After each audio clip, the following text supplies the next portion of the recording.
Hello everyone, welcome back to Cybertix. And today is our second last challenge of TryHackMe Advent of Cyber, that is day 23.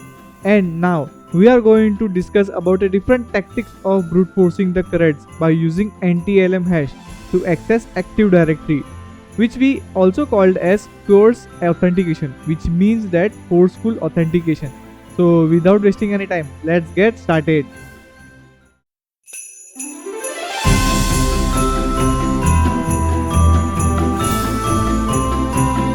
So let's start with our day 23 task where we are going to learn about the coerced authentication, which means that forceful authentication. But let's just take a look into the scenarios. MaxKid is unable to authenticate to her server. It seems that McGreedy has struck again and changed the password. We know it's him since log MacBlue confirmed it's in the logs that there were authentication attempts from his laptop. Online brute forcing attacks don't seem to be working. So it's time to be creative. We know that the server has a network file share, so we can trick MacGreedy. Perhaps we can get him to close the new password for us. So today our learning objective is the basic of network file shares, understanding the anti-LM authentication, how anti-LM authentication coercion attacks works, how responder works for authentication coercion attack. Responders and the coercion attacks are just a brute forcing the authentication process, forcing authentication coercions using a link files. So as we have started the machines, it will take some time. So let's just start with our introduction parts. So sharing is caring. So we tend to think about the computer as a isolated devices. This may be true to an extent, but the real power of computing comes into play when they connect into the networks. This is where we can start and share resources in order to achieve some pretty awesome things. In corporate environments, network and network based resources are used frequently. For example, in a network, there is no need for every users to have their own printers. Instead, organization can buy a couple of large printers and they can employ all can shares. This not only saves the cost but also administrators can manage these systems more easily and centrally. So, however, it's the same file shares that can land to an organization into hot water and red teamers. Unusually, and any employee that has the ability to create a new network file shares, security controls are often not applied to these shares, allowing an authenticated users to access their contents. This can cause two issues. If a threat actors gain access, that is read access, they can look to exfiltrate sensitive informations. If the threat actors gain write access, they could alter the information stored in the shares also. So let's just understand the anti-LM authentication. What does it mean? So in the day 11 of the TryHackMe Advent of Cyber, we had learned about the Active Directory and Kerberos authentications. File shares are often used on the server and workstations connected on the AD domain. This allows Active Directory to take care of access management for the file shares. Once connected, it's not only the local user on the host who will have the access of the file shares. All AD users will have the permissions to have the access.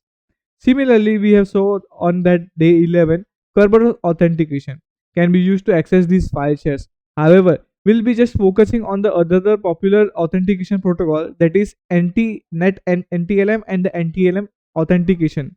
Before we dive into the anti-LM authentication, we should first talk about the server message block protocol, that is a SMB protocol, which allows clients to communicate between the server and like our file shares in the network.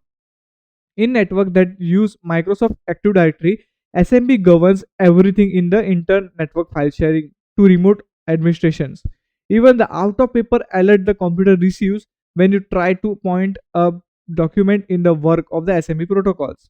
So, Net NTLM often referred to as Windows authentication or just NTLM authentication. It allows the application to play a role in the man in the middle between the client and the AD.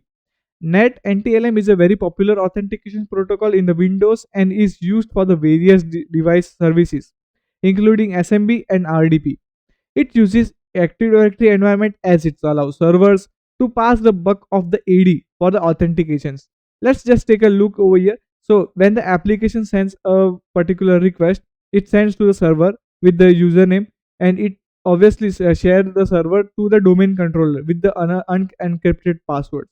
So domain controller again get back to the server with that credentials of the hash and it backs to the authenticated users to get some access of the logins over here. So let's just unconventional coercions. If we can't just listen to the poison request, we can have to create our own. This brings a new attack vector into the spotlight: coercions. So instead of waiting for the request, we coerce it, that is a forcefully attack a system or a service to authenticate us, allowing us to receive the challenge. Once we get this challenge based on the certain conditions, we aim to perform these two main attacks. If the password of the account is coerced to the authentication is weak, we could crack the corresponding NTLM hash of this challenge also.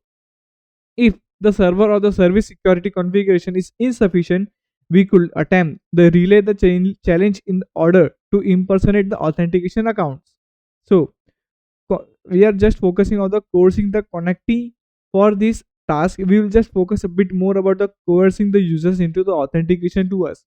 Since users often have a weak password, with this approach we must have the higher chance of cracking one of the challenges and gaining the access as the user. Users are now not costly connecting to the file shares in VPN.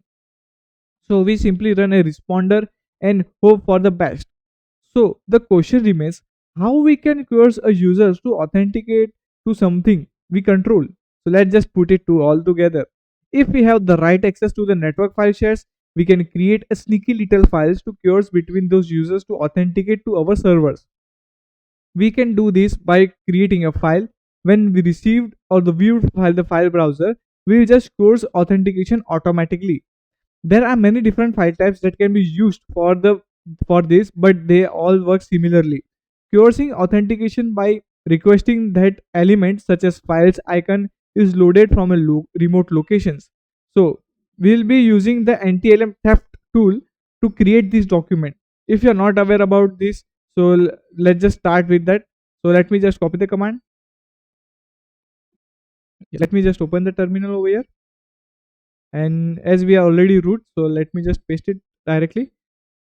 Okay, so this is the tool which we had get into it. Okay, for the specific example, we will create a link, that is lnk in short form, file for the following command.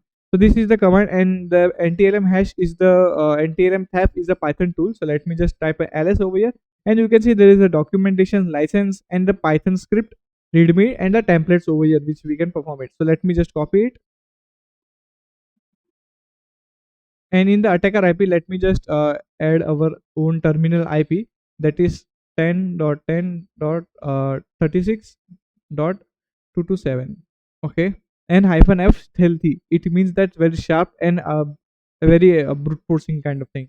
So yeah, okay, so we had created a link, that is the stealthy/TypeScript.link. It means that it will be a very silently, and no one in the AD will be attached, or they are not being attractive kind of links kind of thing. This will create a link files with the stealthy directory named stealthy.link. With these files, we can now create a course authentication. 𝑀cGreedy much? We know that 𝑀cGreedy is little Snoopy. So let's just add the link file to our network shares and hope that he walks into our trap and use our favorite file editor. You can inspect the link files when we have created it. Now we will now add these files to our network file shares to course authentication. Connect to the network file shares over here. So using this commands over here, and you can perform as cd over here. So let's just hit enter over here, and then we have to copy this command. So let me just copy it down, and over here we had entered the particular IP of the attack machines and the host over here. So let me just enter, and yes, we had got into the SMB client. So let me just add that particular link into the SMB host over here. So put stealthy. So let me just directly copy that, so to save the time.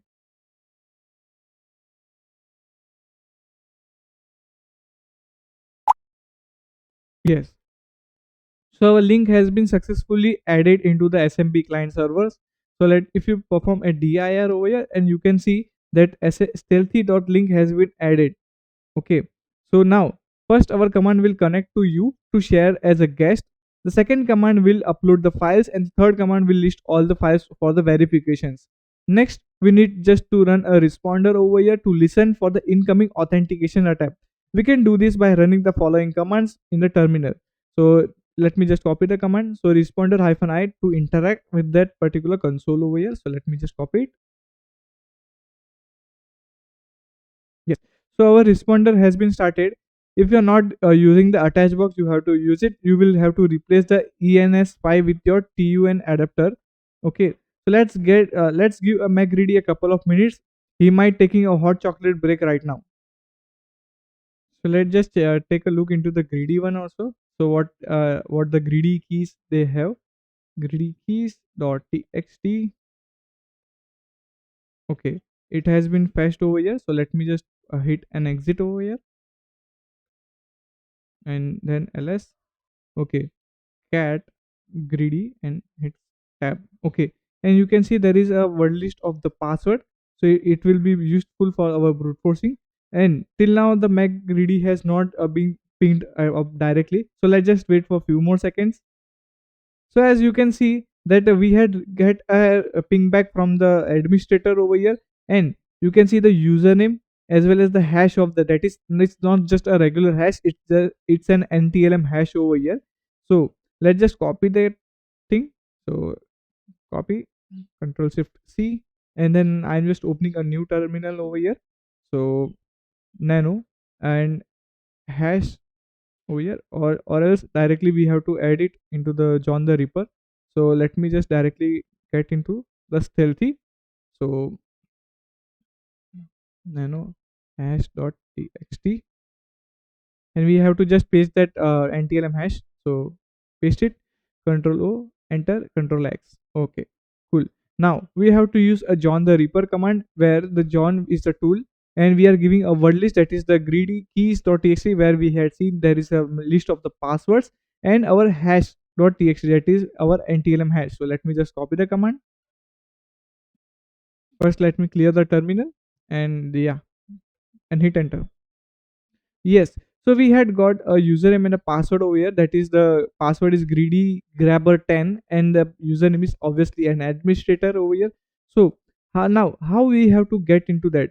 But before that, let's just solve the questions over here. What is the name of the AD authentication protocols that make the use of the tickets over here? So it was a normal one, that is a Kerberos. So let me just enter that. What is the name of the AD protocol or AD authentication protocol that makes the use of the NTLM hash? So it was a net NTLM protocol. What is the name of the tool that we can intercept these authentication challenges? It was a responder. We had used a responder to ping back over here. So what is the password that 𝑀acReady set in an administrator account? Obviously we can see that it's a greedy_grabber10. So let me just hit enter. Now what is the value of the flag that is placed into the administrator desktop? So we have to get into that AD command over here. So let me just hit enter Remina. Okay, now for the password, just click on the unlock or the cancel over here, and we can get our RDP connections. So let me just enter our machine IP. Yes, and after that hit enter. Now it will ask for the certificate. Yes, we have to accept it. Now the username was administrator, and the password was, we had got that is greedy_grabber1. So let me just copy it. Yes, and okay. And you can see that we had got into the RDP over here, and if you want, you can perform a full screen over here, that is toggle to full screen. Yes, and it will be supported over here. And then let's just get into the desktop one, and we had got the flag.txt, and yes, here is the today's flag, that is the THM greedy Mac not so great stealthy. So let me just copy it and paste it over here. Yes, so I hope you enjoy this particular task, where we had performed a forceful authentication, that is coerced authentications, to get the NTLM hash. So I hope you understand that brute forcing the username and password is not only the way, but there are many other ways which we had seen in our today's task. Make sure you like and subscribe to our YouTube channel. If you have any kind of queries, feel free to ask in our Telegram community channel also. So I'll see you in the next and the last video of this series. Till the time, goodbye and Jai Hind.